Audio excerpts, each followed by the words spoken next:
নমস্কার। গল্পের ঝুলিতে সকল শ্রোতা বন্ধুদের স্বাগত জানাই। আজ আপনাদের জন্য গল্পের ঝুলিতে রয়েছে সতীনাথ ভাদুড়ীর লেখা দাম্পত্য সীমান্তে। গল্পটি ভালো লাগলে একটা লাইক এবং কমেন্ট করে জানানোর অনুরোধ রইল। আর চ্যানেলে নতুন হয়ে থাকলে আরও গল্প শোনার জন্য চ্যানেলটি সাবস্ক্রাইব করতে কিন্তু ভুলবেন না। তাহলে চলুন শুনে নেওয়া যাক আজকের গল্প। মাছি ছোটে দূষিত ক্ষতের গন্ধ পেয়ে নিবারণও চেষ্টা তদবির করে বদলি হয়েছিল আজবপুর পোস্ট অফিসে। ডাক তার বিভাগের খবর সবচেয়ে বেশি সংখ্যায় পার্সেল বিলি না হয়ে ফেরত যায় এই পোস্ট অফিস থেকে। সত্যই আজব জায়গা আজবপুর। আধখানা পরে ভারতে, আধখানা নেপালে। নেপালের লোক এই স্টেশন থেকে রেলগাড়িতে চড়ে এখানকার পোস্ট অফিসে চিঠি ফেলতে আসে। এখানকার লোক নেপালে বাজার করতে যায়, মদ খেতে যায়। কাজেই এখানকার লোকের চালচলনও অন্য রকমের। এরা ভোজালি দিয়ে তরকারি কোটে। পুলিশের লোক দেখলে ভয় পায় না। আবগারি বিভাগের লোক দেখলে হেসে পানির দোকানে নিয়ে যায়। এই রকম আবহাওয়াই নিবারণ পোস্টমাস্টারের পছন্দ। অসীমার পছন্দ নয়, কিন্তু উপায় কি? যেমন মানুষের হাতে মা বাপ তাকে সঁপে দিয়েছে। ছোটবেলায় ঠাকুমা নাতনিকে ঠাট্টা করে বলতেন, দেখিস তোর সঙ্গে এমন বরের বিয়ে দেব যে সে রাতে মদ খেয়ে এসে তোকে লাঠি পেটা করবে। অসীমা বলতো, ইস, ঝাঁটা মেরে তাকে বাড়ি থেকে বার করে দেব না। তার কপালে ঠাকমার কথাই ফলল শেষ পর্যন্ত। বিয়ের পর প্রথম যেদিন জানতে পারে স্বামীর নেশা করার কথা, সেদিন খুব কেঁদেছিল। অমন সুন্দর যার চেহারা, সে মানুষে আবার মদ খায়। তারপর গত 7 বছরে আরও কত কি জেনেছে, কত কি শিখেছে, কত কি করেছে। যার স্বামীর নেশার খরচ মাইনের চেয়েও বেশি, তাকে অনেক কিছু নতুন করে শিখতে হয়, ইচ্ছা থাক আর নাই থাক। এখানকার লোকে পোস্টমাস্টারকে মাস্টার সাহেব বলে। সেই জন্যই বোধহয় সে প্রথম রাত্রিতেই স্ত্রীর উপর মাস্টারি ফলিয়েছিল, শিখিয়ে পড়িয়ে তাকে একটু চালাক চতুর করে নেবার সদুদ্দেশ্যে। বলেছিল, হাবাতেদের সঙ্গে খবরদার আলাপ করো না। আলাপ পরিচয় করতে হয় তো বড় লোকের সঙ্গে। যার হাতে কিছু আছে তার হাত থেকেই না কিছু আসতে পারে।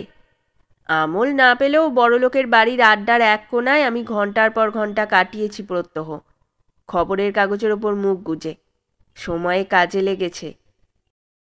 তখনই অসীমার মনে হয়েছিল, এমন কার্তিকের মতো যার চেহারা, স্বভাব তার এমন কেন? আগে থেকে এত মতলব ভেদে কি সবাই কাজ করতে পারে? যে স্বামী প্রথম রাত্রিতেই এই কথা বলে, সে যে শুধু মুখের উপদেশ দিয়ে ক্ষান্ত থাকবে না, এ জানা কথা। এখানে আসবার পরই নেপাল বাজারের শেঠজিকে একদিন বাড়িতে এনে পরিচয় করিয়ে দিল অসীমার সঙ্গে। তারপর একটু চায়ের জল চড়াতে বলে বেরিয়ে গেল থলে নিয়ে বাজার করতে। ফিরল ঘণ্টা 2 পর। উপরওয়ালা ইন্সপেকশনে এলে তার জন্য হুবহু এই ব্যবস্থা। এ স্বামীকে চিনতে কি কারো দেরি লাগে? সবচেয়ে খারাপ লাগে তার সম্বন্ধে স্বামীর এই নিষ্পৃহতার ভাব। সে দেখতে সুরূপা নয়, সেই জন্যই বোধহয় তার মনের এই দিকটা আরও বেশি স্পর্শাতুর। তবে নিবারণ রাত্রিতে 8টার মধ্যে বাড়ি ফেরে। এত দুঃখের মধ্যেও এইটাই তার একমাত্র সান্ত্বনা। কিন্তু আজ কি হলো? সমীর ঠাকুরপো সেই 7:30 থেকে যাই যাই করছে। সে বলেছে, বসো না, এত কি বাড়ি যাবার জন্য তাড়া পড়েছে? তবু তো এখনো বিয়ে করনি। তোমার দাদাকে আসতে দাও, তারপর যেও। বেশ লাগে তার সমীর ঠাকুরপোর সঙ্গে গল্প করতে। রেল স্টেশনের মালবাবুর ভাই, আইকম পাশ করে চাকরির চেষ্টা করছে। রোজ আসে, রান্নাঘরে বসে বৌদির সঙ্গে গল্প করে। 8টা বাজল, 9টা বাজল, তবু নিবারণের ফেরবার নাম নেই। অসীমা জানে যে নিবারণ আজ আলোয়ান মুড়ি দিয়ে গিয়েছে, অর্থাৎ আজ কিছু কাঁচা পয়সা সে হাতে পাবে, সেই জন্যই দেরি হচ্ছে না তো। 6 বছরের ছেলে ফোনটে, সে অত রাত পর্যন্ত জেগে থাকতে পারবে কেন? খাওয়া হলে সবাই এলো শোবার ঘরে। ঘরের কোনায় স্বামীর খাবার ঢাকা রেখে আবার তারা বসল সুখ দুঃখের গল্প করতে। জিমি কুকুরটা অনবরত ডাকছে। 10টা বাজল, তবু নিবারণ আসে না। মশারির ভিতর কেন যেন ফোনটের ঘুম আসছে না কিছুতেই।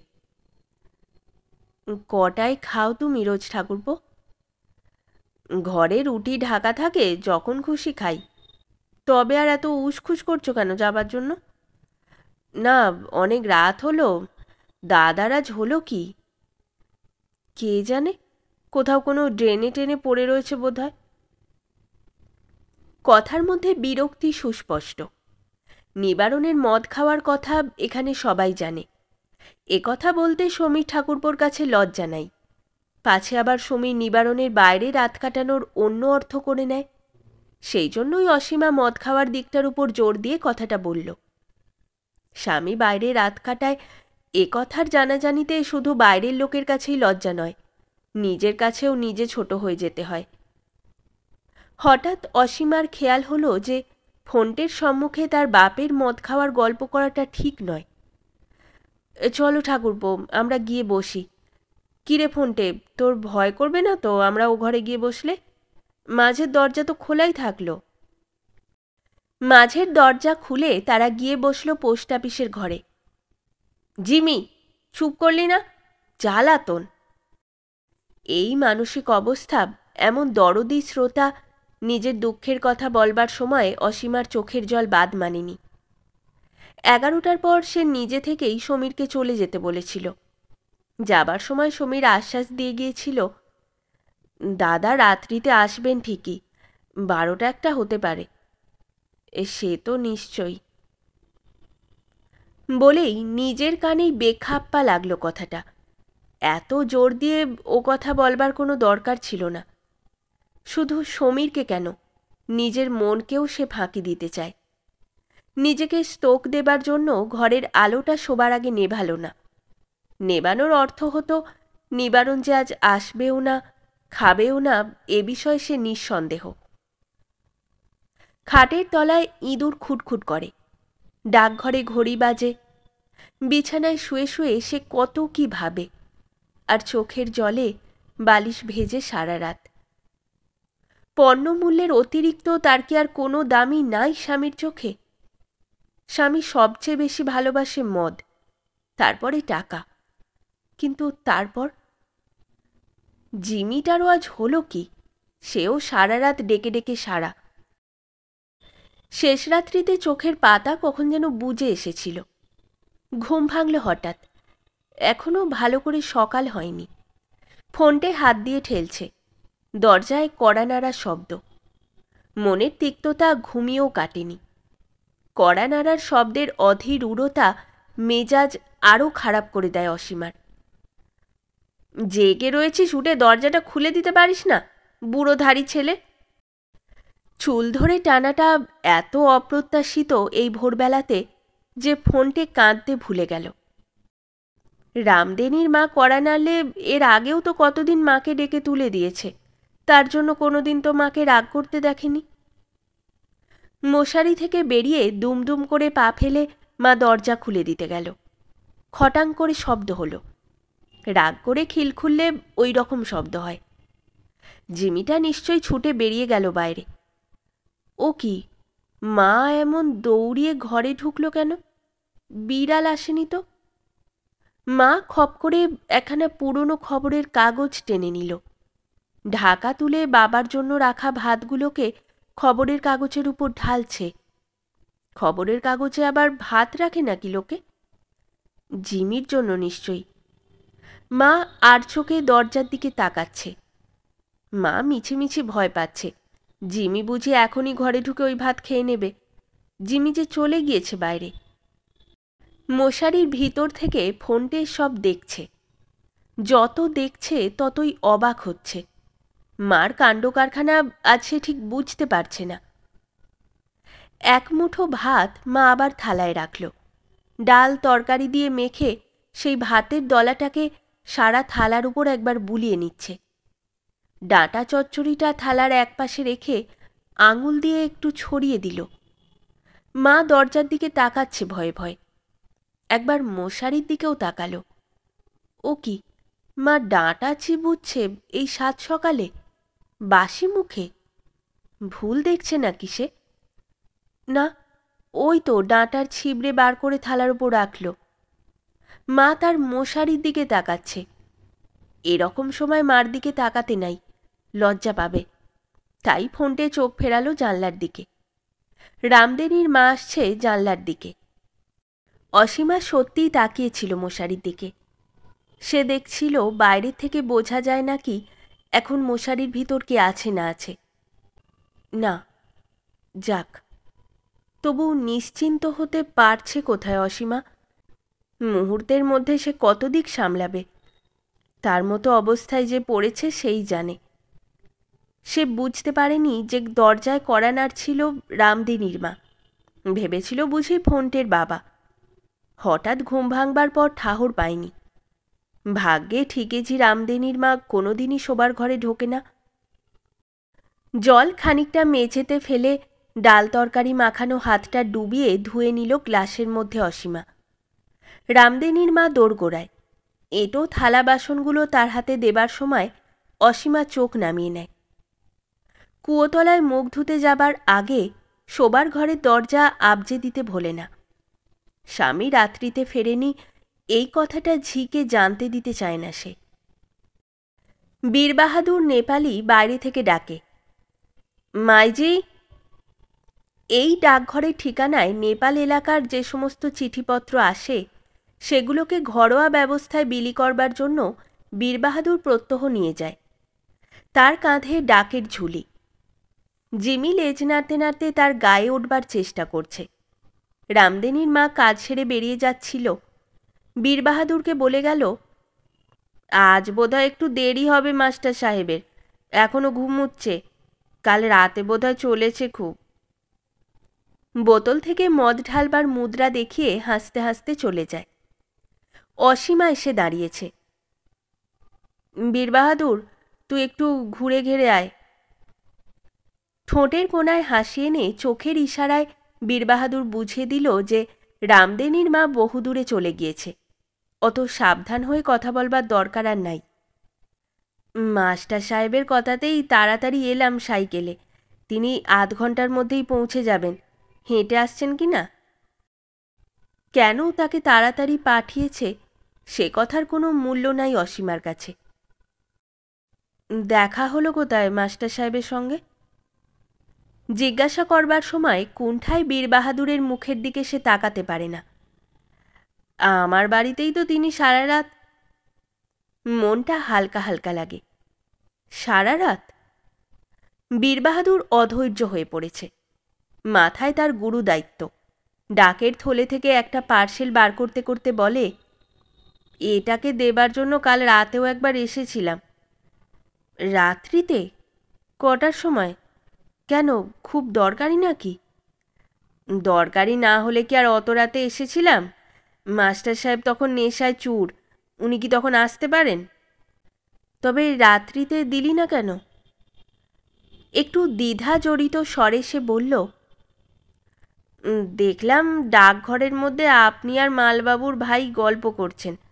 বাইরের লোকের সম্মুখে তো জিনিসটা দিতে পারি না আপনার হাতে। রাত দুপুরে পোস্ট অফিসের সম্মুখে বেশিক্ষণ দাঁড়িয়ে থাকারও বিপদ আছে, তাই চলে যেতে হলো। গিয়ে মাস্টার সাহেবকে বলতেই তিনি চোটে আগুন মালবাবুর ভাইয়ের ওপর। ওই নেশার মধ্যেও জ্ঞান টনটনে। বলে, ভোজালি লেয়াও বীরবাহাদুর, আভি লেয়াও, খুন করবো ছোঁড়াটাকে আমি। কি চিৎকার, সে কি সামলানো যায়? শিহরণ খেলে গেল অসীমার সারা দেহে। বহু আকাঙ্ক্ষিত অথচ অনাস্বাদিত একটা জিনিসের স্বাদ সে পাচ্ছে।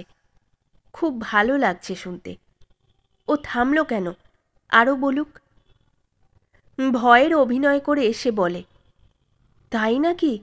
ওরে বাবারে, তাহলে কি হবে? তাহলে আমি কি করি? তখনই আসছিল নাকি ভোজালি নিয়ে? বীরবাহাদুর এ প্রসঙ্গ চাপা দিতে চায়। না না, কিছু ভাববেন না মাইজি, নেশায় যে মানুষ হাঁটতে পারছে না সে মানুষ তখন আসছে ভোজালি নিয়ে মারতে, আপনিও যেমন। না না বীরবাহাদুর, যত নেশাই করুক জ্ঞান মাস্টার সাহেবের টনটনে থাকে, জানি তো তাকে। থাকে তো থাকে। তাড়া দিয়ে উঠেছে বীরবাহাদুর। বাড়িতে আগুন লাগলেও বাজে গল্প করা ছাড়বে না এই মেয়ে মানুষের জাতটা। সে কাজের কথা পারে। এই নিন মাইজি পার্সেলটা, সব ঠিক করা আছে, আপনি শুধু সেলাইটা করে রেখে দিন এখনই, একটু দেরি করবেন না। মাস্টার সাহেব এই এলেন বলে, এসেই সেলাইয়ের উপরের গালা মোহরগুলো ঠিক করে বসিয়ে দেবেন। শেঠজি রাত 10টার সময় মাস্টার সাহেবের কাছে একটা জরুরি খবর পাঠিয়েছিলেন, সেই জন্যই না এত তাড়া। জরুরি খবর?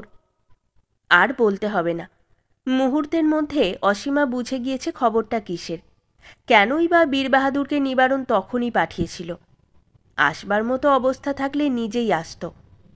ইন্সপেকশন অফিসের ডাকঘর খুলবার সময়ের আগে বোধহয় আসবেন না।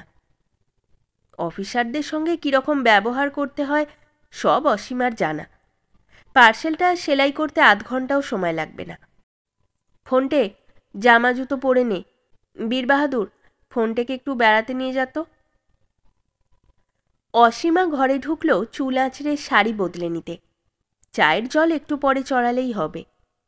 কিন্তু সময় আর পাওয়া গেল না। সবে সেলাই করতে বসেছে পার্সেলটা, মোটর গাড়ি এসে থামল পোস্ট অফিসের সম্মুখে।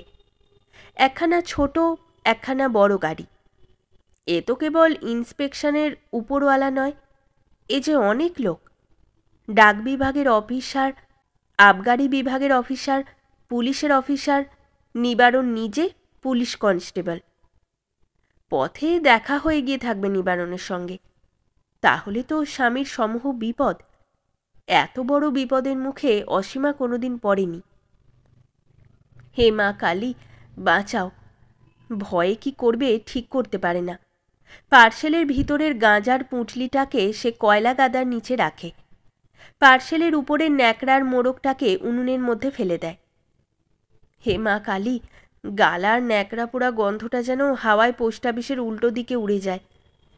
এখন একবার নিবারণের সঙ্গে একলা দেখা করতে পারলে সুবিধা হতো।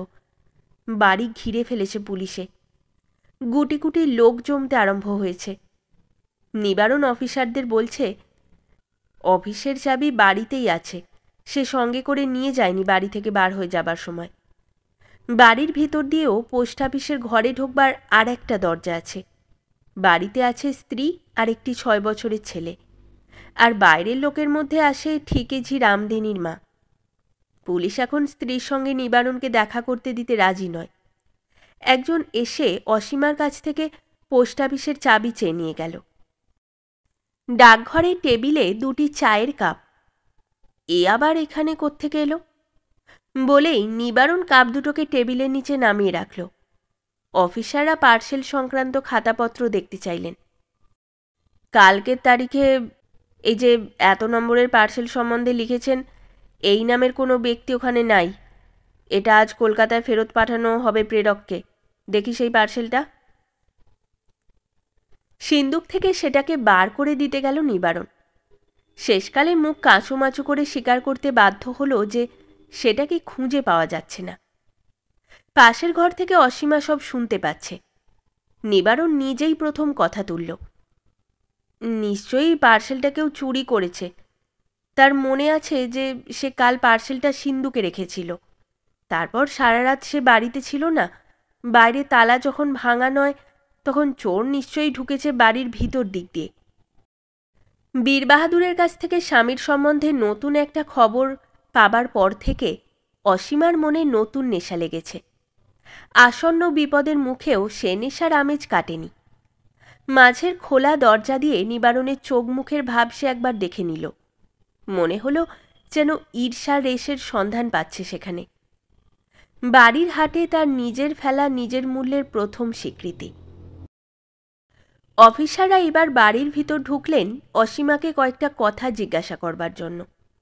তার বেশভূষার আড়ম্বর প্রথমেই তাদের দৃষ্টি আকর্ষণ করে। কাল বিকালের পর থেকে পোস্ট অফিসের ঘরে কেউ ঢুকেছিল? না। স্বামীর চোখের লেখা দেখবার নেশা তখন অসীমাকে পেয়ে বসেছে। হাঁ হাঁ করে উঠেছে নিবারণ। কি বলতে হবে স্ত্রীকে তার ইঙ্গিত দেবার জন্য। মেয়ে মানুষ ভয়ে মিছে কথা বলছে হুজুর। মিছে কেন হতে যাবে? কেউ ঢোকেনি ও ঘরে। কেউ ঢোকেনি তো দুটো চায়ের কাপ কেন ছিল টেবিলের ওপর? চটে উঠেছে নিবারণ। ও কালকে দুপুরের, তুমি যে দুপেয়ালা চা খেয়েছিলে একসঙ্গে। ঘরের বাক্স প্যাঁটরা সার্চ করা হলো। অফিসার শুধু বললেন, নতুন নতুন জরিদার বেনারসি শাড়ি আপনার অনেকগুলো দেখছি। হ্যাঁ, ওগুলো বিয়ের সময় পাওয়া। এছাড়া আর কোনো কথা বার করা গেল না অসীমার মুখ থেকে। ফোনটাকে ডাকা হলো। টফি লজেঞ্চুস খেয়ে সে বলল যে সমীর কাকা কাল রাত্রিতে মার সঙ্গে ও ঘরে গল্প করছিল, আর মা মাতালের ভয়ে কাঁদছিল। বাসি মুখে ডাঁটা চিবুবার কথা যে বলতে নাই তা সে জানে। দারোগার প্রশ্নের উত্তরে রামদেনীর মা বলল যে কাল রাত্রিতে সমীর এখানে ছিল। তাহলে আপনাদের স্বামী স্ত্রী দুজনকেই থানায় যেতে হয় আমাদের সঙ্গে, আরও অনেক কথা জিজ্ঞাসা করবার আছে। ফোনটাকে অফিসার গাড়ির সম্মুখে নিজের পাশে বসিয়ে নিলেন। অসীমা আর নিবারণ বসল ভ্যানের পিছন দিকে। পথ থেকে পুলিশ সমীরকেও ভ্যানে তুলে নিল। সে বসল একা অন্য দিককার বেঞ্চে। সবাই নির্বাক। ধুলো উড়িয়ে গাড়ি চলেছে। সে ধুলো খেতে খেতে মালবাবু সাইকেল চালিয়ে আসছেন গাড়ির পিছনে পিছনে। সমীর গাড়ির বাইরের দিকে তাকিয়ে রয়েছে। তার বেঞ্চের দিকটায় ছায়া, আর অসীমাদের বেঞ্চের দিকটায় রোদ্দুর পড়ছে। হঠাৎ অসীমা উঠে সেই বেঞ্চটাতে গিয়ে বসল। ভাবে মনে হলো যে সে রোদের হাত থেকে বাঁচতে চায়। বসার সময় অসীমা স্থির লক্ষ্য রেখেছে নিবারণের চোখের উপর। নিবারণও তার দিকে তাকিয়ে। যাতে পুলিশরা না দেখতে পায় সেই জন্য সে হাতখানা বেঞ্চের নিচে নামিয়ে স্ত্রীকে ইশারা করল শ্রমিকের দিকে আরও ঘেঁষে বসতে। স্ত্রীর উপস্থিত বুদ্ধির প্রশংসাসূচক ব্যঞ্জনাও তার চোখ মুখে নির্লজ্জ ছাপ ফেলেছে। ঈর্ষার চিহ্নও নাই সেখানে। যা ভাবতে ভালো লাগে সেইটাকেই সত্যি বলে ধরে নিয়েছিল এতক্ষণ অসীমা। এতক্ষণে মিষ্টি ভুলের নেশা কাটে। চূড়ান্ত অপমানে মাথায় আগুন জ্বলে ওঠে। কেন ওর কাছে ঘেঁষে বসবো কেন? হুকুম? অসীমা এসে ধপ করে বসল নিবারণের পাশে। তারপর আবার উঠে দাঁড়ালো গাড়ির পার্টিশনের লোহার জাপড়ি ধরে। শুনছেন পুলিশ সাহেব, এই লোকটাই চুরি করেছে।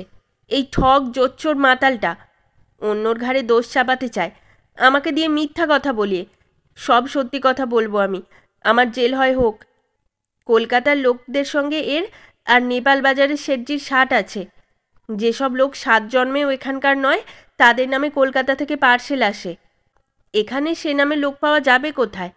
ফেরত যায় সেসব পার্সেল। পার্সেলে আসে রেশমি শাড়ি, টাকা, আরও কত কি। সেসব এই মাতালটার মজুরি। সেটা বার করে নিয়ে এরা পার্সেলের মধ্যে ভরে দেয় নেপালের সস্তা গাঁজা। যে গাঁজার দাম নেপালে 4 পয়সা, তার দাম কলকাতায় 1.5 টাকা। কলকাতা থেকে যে মিথ্যা পার্সেল পাঠায় সেই আবার গাঁজা ভরা পার্সেল ফেরত পায়। অনেক দিন থেকে এই করে আসছে এরা। আমার মুখ বন্ধ করবার জন্য আমাকে দিয়ে গাঁজা ভরা পার্সেল সেলাই করায়। যাদের হাতে এত লোকজন, যারা শিলমোহর বাঁচিয়ে সেলাই কাটতে জানে, তারা কি আর সেলাই করবার একটা লোক পেত না ইচ্ছা করলে? শুধু আমার মুখ বন্ধ করবার জন্য আমায় রেশমি শাড়ি দিয়েছে। লোকটা কি কম বদমাইশ? 3 বছর পরে কি করবে সেসব ওর আজকে থেকে ছক্কাটা থাকে। একটা কথাও লুকাবো না আমি হুজুর। গলায় পাথর বেঁধে গঙ্গায় ভাসিয়ে দিয়েছে মা বাপ।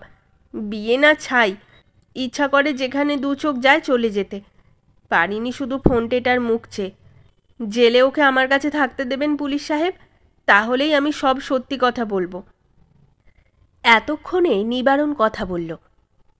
কি পরিমাণ বদ দেখেছেন তো হুজুর মেয়ে মানুষটা। নাগরকে বাঁচিয়ে স্বামীকে জেলে পুরতে চায়। তার মুখে উদ্বেগের চিহ্ন পর্যন্ত নাই।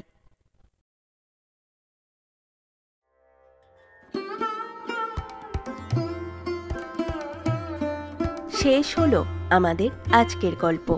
গল্প পাঠে এবং বিভিন্ন চরিত্রে আমি তৃষিতা। গল্পটি ভালো লাগলে লাইক এবং শেয়ার করে দেবেন। আর চ্যানেলে নতুন হয়ে থাকলে আরও গল্প শোনার জন্য চ্যানেলটি সাবস্ক্রাইব করতে কিন্তু ভুলবেন না। খুব তাড়াতাড়ি নতুন একটি গল্প নিয়ে ফিরে আসব। সকলে ভালো থাকুন, শুনতে থাকুন গল্পের ঝুলি।